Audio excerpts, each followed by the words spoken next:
Welcome back sa Panahon TV. Time check po muna tayo, 5:22 ng umaga ayon sa Philippine Standard Time.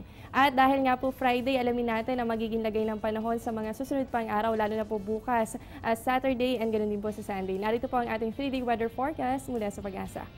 Unahin po natin sa Baguio City, simula po bukas November 8 hanggang sa araw po ng Lunes. Yan po ay November 10, makakaranas po kayo ng mga isolated light rains. At dahil nga po yan sa umiiral na hanging amihan. Samantala, ang temperatura nyo po nasa pagitan naman yan ng 15 to 23 degrees Celsius. Dito po sa atin sa Metro Manila, magpapatuloy po ang good weather conditions simula bukas araw ng Sabado hanggang sa darating na Lunes. Asahan pa rin natin na pagsapit po ng hapon o kaya naman po ay gabi ay may posibilidad pa rin ng pagkakaroon ng mga pulupulong pag-ulan o pagkidlat at pagkulog. Sa Metro Cebu, asahan din po natin ang fair weather conditions for the next 3 days. Yan po yung partly cloudy to cloudy skies with isolated rain showers and thunderstorms. Ang temperatura nyo naman dyan, meron po kayong 23 to 32 degrees Celsius. Sa Metro Davao, makakaasa naman po kayo na magiging good weather conditions din po. Ibig sabihin, sisikat po ang araw simula bukas hanggang sa Lunes, pero asahan pa rin natin yung mga isolated rain showers and thunderstorms. At para po sa Zamboanga City, makakaasa rin po kayo ng magiging maaraw ang inyong panahon. Di ba na lamang sa mga pulupulong pag-ulan o pagkidlat pagkulog sa susunod na 3 araw. At dito po sa Zamboanga City, meron kayong 25 to 32 degrees Celsius.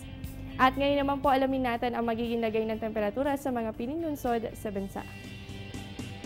Sa Cabanatuan, meron po kayong 24 to 33 degrees Celsius at sa Dumaguete. Ganon din po sa Kalayaan, Group of Island at Calapan, asahan po dyan ng 24 to 32 degrees Celsius. Samantala sa Tagbilaran, meron kayong 25 to 32 degrees Celsius at sa Kidapawan, ganon din po sa Dipolog, mababa na po ang 23 to 32 degrees Celsius. At para naman po sa magiging lagay ng temperatura sa mga piling lungsod bakasyunan sa bansa. Sa Puerto Galera, meron po kayong 22 to 31 degrees Celsius. Ganun din po ang aasahan sa Anilao, Batangas. Habang sa Banawe, mababa pa rin po ang 13 to 24 degrees Celsius. Sa Naga, meron po kayong 24 to 31 degrees Celsius. Ganun din po para sa Boracay at Camiguin. Habang sa El Nido, Palawan, meron po kayong 23 to 31 degrees Celsius. At para naman po mabigyan nating gabay yung mga kababayan nating magsasaka ngayong umaga, narito po ang farm weather forecast ng Pag-asa. Para po sa areas ng Northern Mindanao, Caraga Region, ganoon din po ang Davao Region. Dahil nga po apektado kayo ng ITCZ, makakaranas po kayo ng maulan na panahon sa mga susunod na oras. Kaya po ang upland farm nyo, meron kayong 20 to 29 degrees Celsius. At ang lowland farms nyo po, meron kayong 24 to 31 degrees Celsius.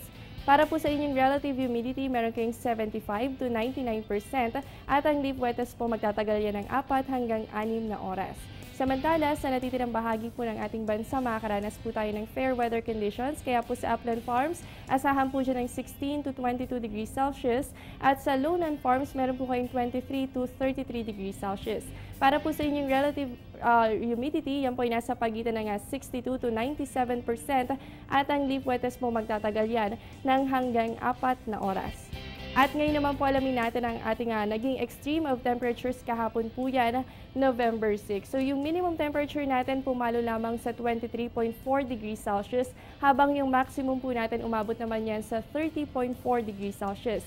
Para po sa ating relative humidity, ang minimum natin nasa 64% at ang maximum po natin umabot naman po yan sa 94%. Huwag po kayong aalis at magbabalik pa ang Panahon TV pagkatapos ng ilang paalala.